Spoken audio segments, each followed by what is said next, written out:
Malam itu, dinginnya udara Malang terasa menusuk tulang, namun bukan itu yang membuat bulu kuduku meremang.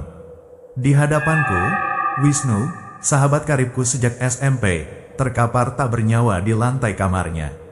Matanya melotot kosong, seolah melihat sesuatu yang mengerikan di detik-detik terakhir hidupnya. Tidak ada luka, tidak ada tanda-tanda perlawanan. Hanya ada sebuah secari kertas lusuh tergenggam erat di tangannya. Dengan tangan gemetar, kuambil kertas itu. Tulisannya buram, seolah ditulis terburu-buru. Namun satu kata berhasil kubaca dengan jelas, Asteris Kawi, Asteris Asteris. Gunung Kawi, nama itu langsung mengirimkan gelombang ketakutan di benakku. Sejak kecil, aku sering mendengar bisik-bisik tentang gunung keramat di Jawa Timur itu, tempat di mana kekayaan bisa didapat dengan harga yang mengerikan. Pesugihan. Polisi menyatakan Wisnu meninggal karena serangan jantung, tapi aku tahu ada yang janggal. Wisnu adalah pemuda yang sehat, tidak punya riwayat penyakit jantung. Terlebih lagi, perubahan drastis pada dirinya dalam beberapa bulan terakhir tak bisa kuabaikan. Ia tiba-tiba kaya mendadak, membeli mobil mewah, dan membangun rumah megah. Namun, di balik kemewahan itu, ada kegelisahan yang tak pernah luput dari matanya. Ia sering terlihat murung, ketakutan, dan kerap kali terbangun di tengah malam dengan keringat dingin. Aku mengingat kembali percakapanku dengan Wisnu sebulan yang lalu. Saat itu, ia begitu bersemangat menceritakan tentang peluang yang ia dapatkan. Ini rahasia, Dam. Rahasia yang bisa mengubah hidup kita, katanya, matanya berbinar aneh. Aku menanyakan lebih lanjut, tapi ia hanya tersenyum misterius. Nanti juga kamu tahu, kalau waktunya sudah tiba. Sekarang, waktu itu telah tiba, dan Wisnu sudah tiada. Aku tak bisa menahan diri untuk tidak curiga. Apakah ini ada hubungannya dengan keberaniannya untuk mencoba pesugihan? Gunung Kawi. Kertas di tanganku tiba-tiba terasa panas. Aku membalikannya. Di baliknya, dengan tulisan yang sama buramnya, ada deretan angka yang sepertinya adalah koordinat. Dan di bawahnya, sebuah kalimat tunggal. Asteris, jangan biarkan dia menemukanmu, Asteris. Dia, siapa dia, dan mengapa Wisnu menuliskan ini? Rasa penasaran bercampur ketakutan mulai menggerogoti diriku. Aku harus mencari tahu apa yang sebenarnya terjadi pada Wisnu. Aku harus mencari tahu tentang Gunung Kawi. Malam itu, keputusan bulat kuambil. Aku akan pergi ke Gunung Kawi. Sendirian. Aku tahu ini gila, tapi aku tidak bisa membiarkan kematian sahabatku menjadi misteri yang terkubur begitu saja. Aku harus mengungkap kebenaran di balik tirai kematian ini. Tanda hubung, tanda hubung, tanda hubung.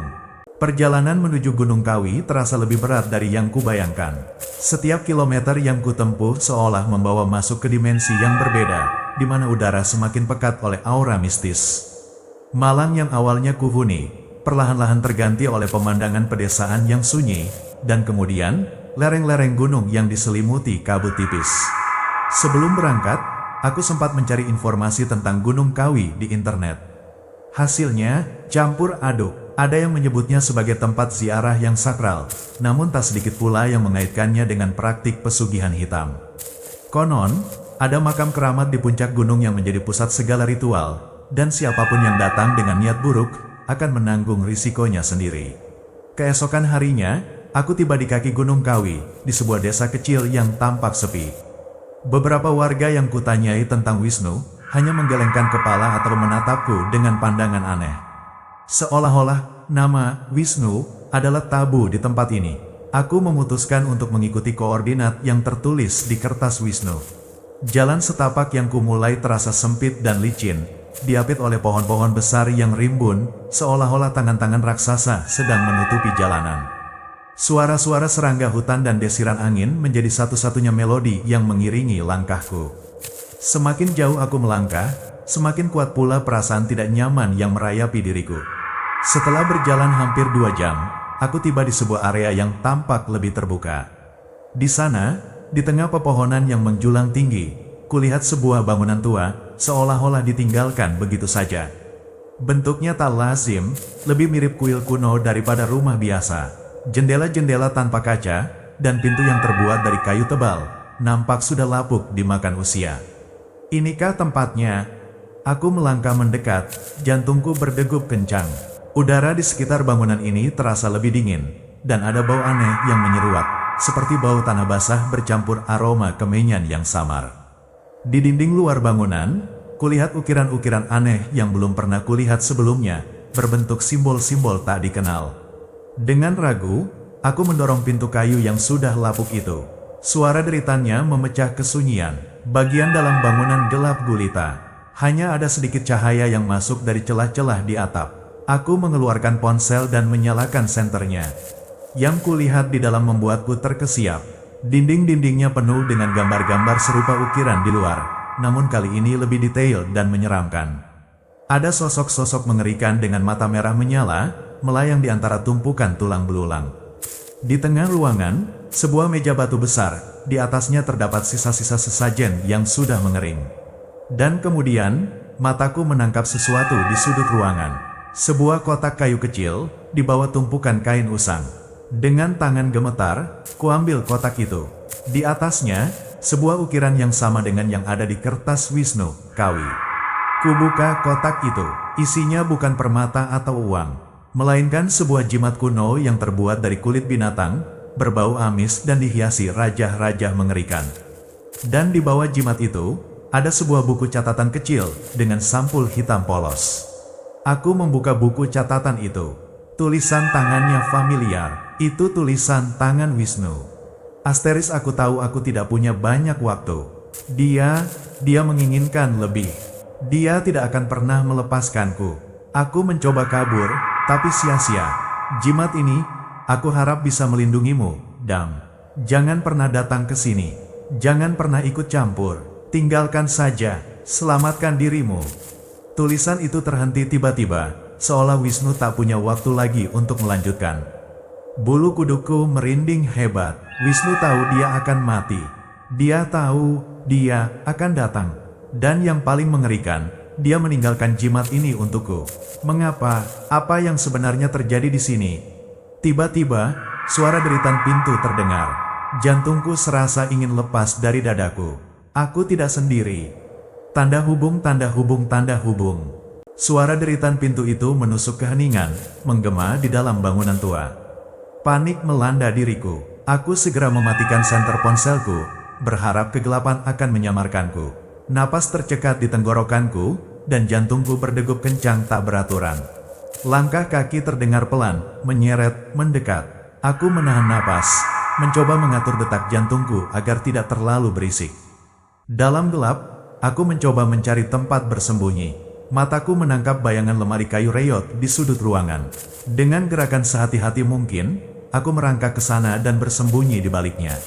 Langkah kaki itu semakin dekat, dan bau kemenyan yang tadi samar, kini semakin kuat, bercampur dengan aroma anyir yang membuat perutku mual. Aku mengintip dari celah lemari. Sesosok bayangan hitam tinggi besar memasuki ruangan. Tubuhnya tampak bungkuk. Rambutnya panjang terurai hingga menyentuh lantai. Dari kegelapan, matanya tampak memancarkan cahaya merah menyala, menatap ke sekeliling ruangan seolah mencari sesuatu. Ia tidak mengeluarkan suara, hanya napasnya yang berat dan serak memenuhi keheningan. Ketakutan mencekikku. Sosok itu bukan manusia. Ini adalah makhluk dari dunia lain. Mungkinkah ini dia yang Wisnu maksud? Sosok yang mengambil nyawanya.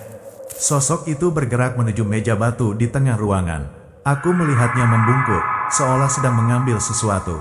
Kemudian, ia berbalik, dan langkahnya kembali terdengar, semakin menjauh, hingga akhirnya suara deritan pintu kembali terdengar, menandakan ia telah pergi. Aku menunggu beberapa saat, memastikan semuanya aman. Perlahan, aku keluar dari persembunyianku. Tubuhku gemetar, keringat dingin membanjiri seluruh tubuh. Aku harus keluar dari sini. Sekarang.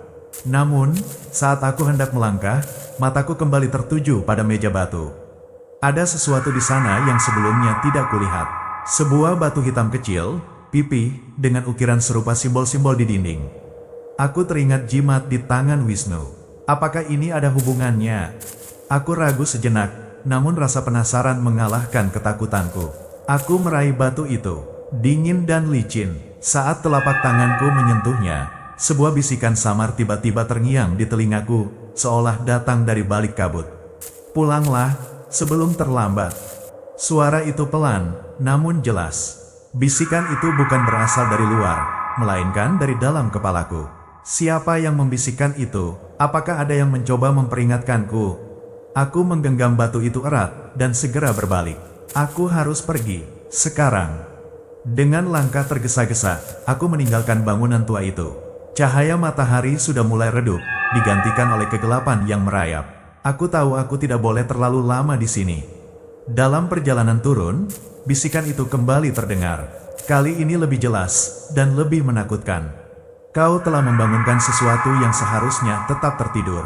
Kau telah melihat, dan dia akan datang untukmu. Bisikan itu disertai dengan tawa hantu yang melengking, seolah ribuan suara menyeramkan mengelilingiku. Aku mempercepat langkahku, hampir berlari menuruni jalan setapak. Aku tidak tahu apakah aku hanya berhalusinasi ataukah memang ada sesuatu yang mengikutiku. Malam itu, aku berhasil kembali ke desa di kaki Gunung Kawi. Aku menginap di sebuah losmen sederhana. Aku tidak bisa tidur.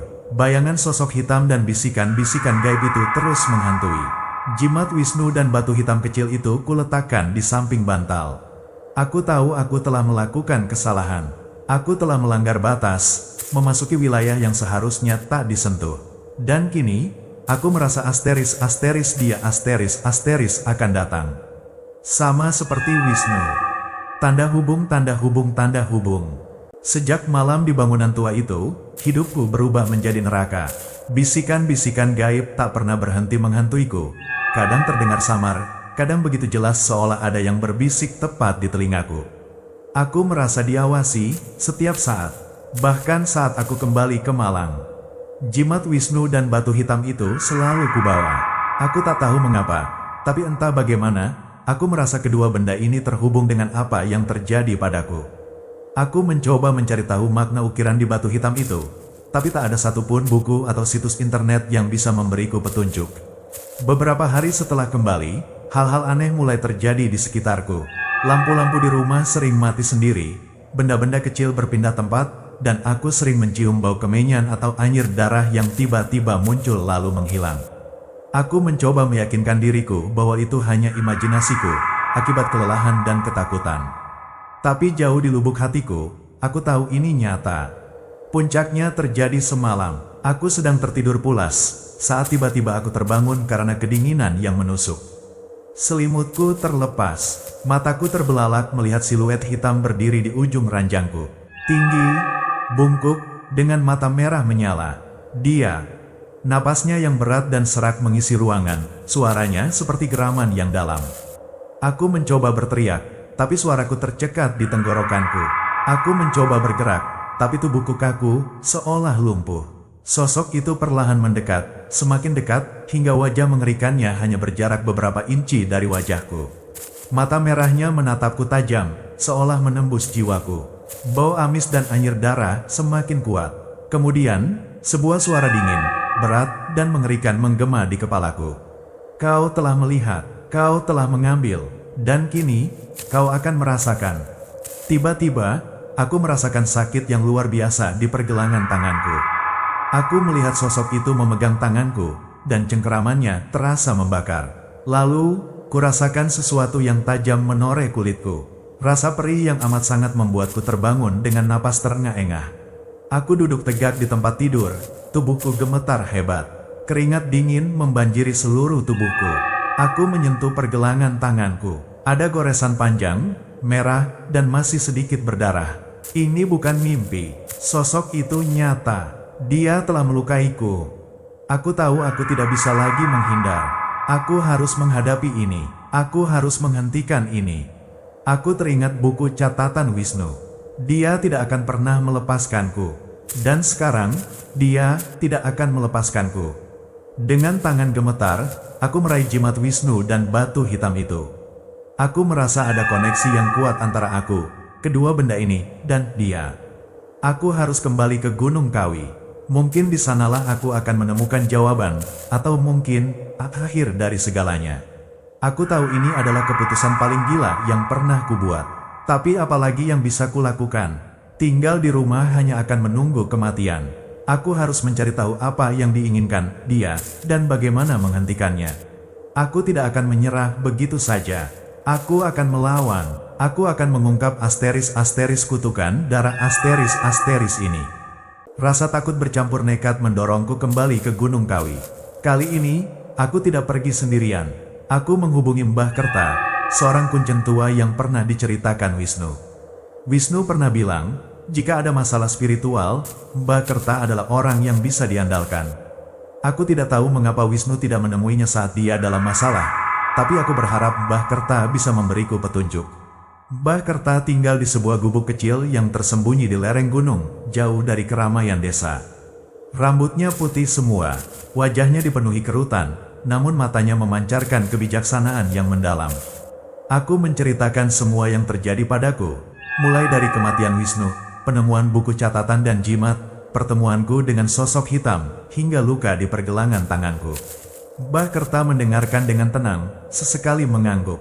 Ketika aku selesai berbicara, ia mengambil jimat dan batu hitam dari tanganku. Ia mengamatinya dengan seksama, menyentuh permukaannya dengan jemarinya yang keriput. "Ini bukan sembarang benda," bisiknya, suaranya serak namun tegas. "Jimat ini adalah pelindung, dibuat oleh leluhur untuk menolak kekuatan gelap. Tapi, batu ini..." Ia menatap batu hitam itu dengan ekspresi serius. "Ini adalah batu pengikat. Batu ini mengikat siapa saja yang memegangnya dengan kekuatan yang bangkit dari dalam tanah. Kekuatan yang haus akan tumbal." Aku terkesiap. "Tumbal? Jadi, Wisnu, dia..." Mbah Kerta mengangguk perlahan. "Ya, Wisnu, dia telah membuat perjanjian. Perjanjian dengan jin penunggu Gunung Kawi. Dia ingin kekayaan, dan dia mendapatkannya. Tapi imbalannya adalah nyawanya. Dan jin itu sekarang menginginkanmu." Dunia seolah runtuh di hadapanku. Jadi benar, Wisnu terperangkap dalam pesugihan. "Lalu, siapa dia yang menghantuiku, Mbah?" tanyaku, suaraku bergetar. "Dia adalah pelayan jin itu, Nak. Sang penagih asteris. Dia akan datang untuk mengambil apa yang sudah dijanjikan," jelas Mbah Kerta. "Luka di tanganmu, itu adalah tanda. Tandanya kau sudah terikat dengan perjanjian itu. Kau telah menjadi tumbal berikutnya."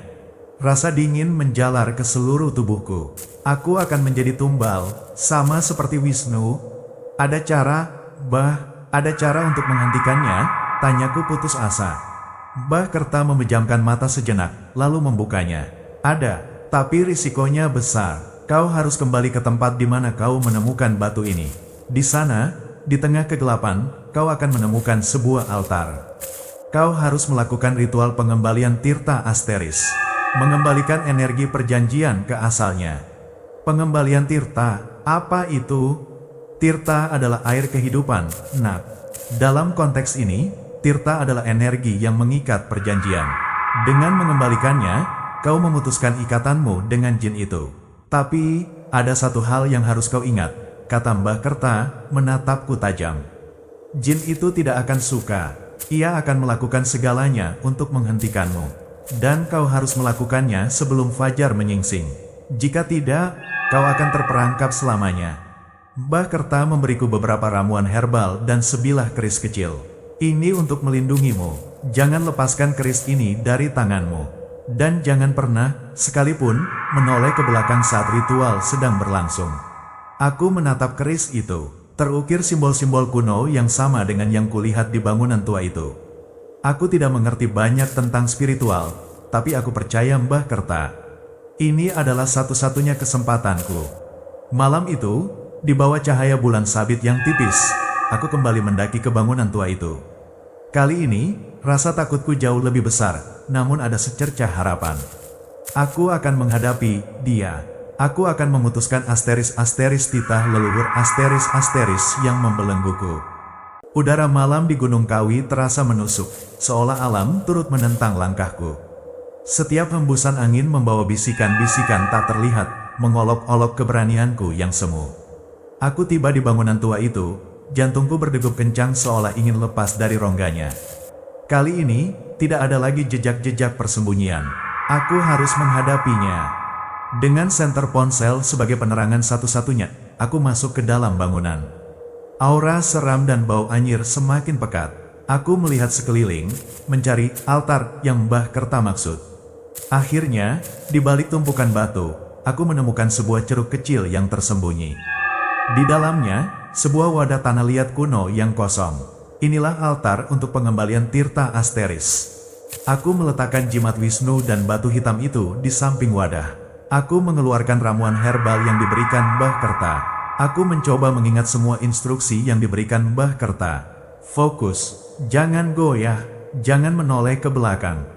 Aku memulai ritual. Dengan tangan gemetar, kutuang ramuan herbal ke dalam wadah tanah liat. Asap tipis mengepul, mengeluarkan aroma rempah yang aneh.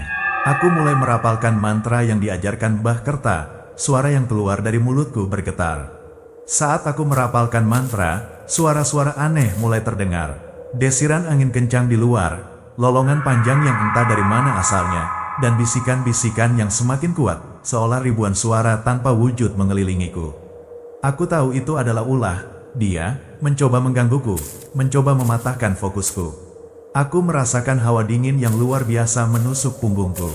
Kemudian, bau anyir darah semakin menyengat, membuatku mual. Sebuah suara berat, geraman yang sangat dekat, terdengar di belakangku. Kau berani melawan. Aku menahan diri untuk tidak menoleh. Keringat dingin membanjiri wajahku. Aku terus merapalkan mantra, lebih keras, lebih fokus. Aku tahu, dia ada di belakangku, mungkin hanya beberapa inci saja. Aku bisa merasakan napasnya yang dingin di tengkukku. Suara-suara mengerikan semakin ramai. Tawa hantu, tangisan pilu, dan jeritan kesakitan. Aku mencoba membayangkan Wisnu, mengingat mengapa aku melakukan ini. Demi dia, demi diriku sendiri. Tiba-tiba, sebuah sentuhan dingin, seolah jari-jari tulang, menyentuh bahuku. Aku merinding, namun aku tidak menoleh. Aku menggenggam erat keris Mbah Kerta. Keris itu terasa hangat di tanganku, seolah memberikan kekuatan. Kau akan menyesal, kau akan mati seperti dia. Bisikan dia menggema di kepalaku, mencoba menghancurkan mentalku. Aku terus merapalkan mantra, lebih cepat. Ramuan herbal di wadah mulai berasap tebal, dan cahaya redup mulai terpancar dari dalamnya. Aku merasakan energi aneh mengalir dari tanganku, seolah-olah sesuatu sedang ditarik keluar dari diriku dan masuk ke dalam wadah. Sensasi perih di pergelangan tanganku terasa panas, seolah lukanya terbakar. Aku tahu ini adalah proses pelepasan ikatan. Aku harus bertahan. Aku merasakan energi di ruangan itu bergejolak. Suara-suara aneh semakin intens, berputar-putar di sekelilingku. Aku tahu aku hampir selesai. Dengan sisa tenaga, aku mengucapkan mantra terakhir. Cahaya dari wadah tanah liat memancar lebih terang, menerangi seisi ruangan. Aku merasakan ikatan itu terputus, seperti seutas benang yang putus dari jahitannya. Sensasi sakit di pergelangan tanganku mereda. Saat cahaya itu meredup, suara-suara aneh itu lenyap. Hawa dingin di belakangku menghilang. Aku menoleh perlahan. Tidak ada siapa-siapa. Aku terengah-engah, tubuhku lemas. Ritual telah selesai. Aku telah melakukan asteris-asteris ritual kuno asteris-asteris itu. Namun, di tengah kelegaan yang luar biasa, sebuah pertanyaan muncul di benakku. Apakah ini benar-benar berakhir, atau ini hanyalah awal dari sesuatu yang lebih besar? Fajar menyingsing, menerangi Gunung Kawi dengan cahaya kemasan. Aku merasakan kelegaan yang luar biasa. Beban berat yang selama ini menghimpitku seolah terangkat. Namun, kelegaan itu bercampur dengan kekosongan. Mbah Kerta tidak ada di gubuknya saat aku mencarinya. Seolah-olah dia lenyap di telan fajar. Apakah dia juga bagian dari misteri ini? Aku tak tahu. Aku pulang ke Malang. Kehidupan kembali normal, atau setidaknya, aku berusaha membuatnya normal. Bisikan-bisikan gaib itu menghilang. Bau amis dan kemenyan tak lagi tercium. Luka di pergelangan tanganku perlahan sembuh, menyisakan bekas luka samar yang akan menjadi pengingat abadi. Aku mencoba melanjutkan hidup, tapi bayangan Gunung Kawi dan semua kengerian yang kualami tak pernah benar-benar pergi. Aku tahu, apa yang terjadi pada Wisnu, dan apa yang hampir terjadi padaku, adalah pelajaran pahit tentang harga keserakahan. Aku membuang semua benda yang berhubungan dengan Gunung Kawi, jimat Wisnu, batu hitam itu, bahkan buku catatan Wisnu. Aku tidak ingin ada lagi jejak-jejak kengerian itu di sekitarku. Namun, sebulan kemudian, aku menerima sebuah paket tanpa nama pengirim. Isinya hanya sebuah kotak kayu kecil, yang anehnya sangat familiar. Jantungku berdesir. Ini kotak yang sama persis dengan yang kutemukan di bangunan tua itu. Dengan tangan gemetar, kubuka kotak itu. Di dalamnya, bukan jimat atau batu, melainkan sebuah ukiran kayu kecil, berbentuk simbol kawi. Dan di bawah ukiran itu, tertera sebuah tulisan tangan yang rapi, namun terasa dingin dan menusuk. Asteris, kau pikir kau bisa lepas? Dia hanya sedang menunggu. Kami semua menunggu. Bayangan hitam itu kembali membayangi. Sebuah bisikan samar terdengar di telingaku, seolah datang dari jauh, namun begitu jelas. Asteris, bayangan abadi Asteris akan selalu mengikutimu. Aku tahu, ini belum berakhir. Gunung Kawi, dengan segala kengeriannya, telah menanamkan akarnya dalam diriku. Mungkin aku memang telah memutus ikatan perjanjian, tapi aku telah melihat terlalu banyak, dan apa yang telah kulihat tidak akan pernah pergi. Mereka akan selalu ada, menunggu, di balik tirai kegelapan. Dan mungkin, suatu hari nanti, dia akan kembali. Untukku, kisah tentang pesugihan Gunung Kawi ini adalah peringatan. Peringatan akan ambisi yang salah tempat, tentang harga kekayaan yang bukan hak kita. Dan tentang kengerian yang menanti bagi mereka yang berani melintasi batas antara dunia nyata dan dunia gaib. Aku telah melintasi batas itu, dan kini, aku hidup dalam bayangan abadi. Apakah kamu juga berani melangkah ke sana? Pikirkan lagi, sebelum terlambat.